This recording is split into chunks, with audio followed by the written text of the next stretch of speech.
సైన్యాన్ని కించపరుస్తూ రాహుల్ గాంధీ చేసిన వ్యాఖ్యల మీదన ఇప్పుడు ఏదైతే అలహాబాద్ హైకోర్టు తీవ్ర ఆగ్రహం వ్యక్తం చేసింది.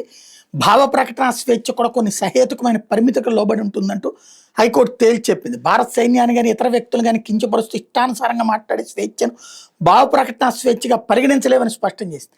కాంగ్రెస్ అగ్రనేత రాహుల్ గాంధీ తీరు న్యాయస్థానం తప్పుపట్టింది.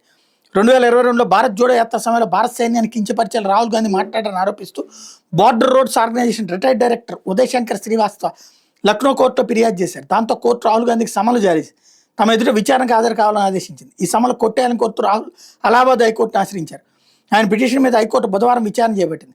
రాజ్యాంగంలోని ఆర్టికల్ 19(1)(a) పౌరులకు వాక్ స్వాతంత్రం కల్పించినట్టు గుర్తు చేసింది.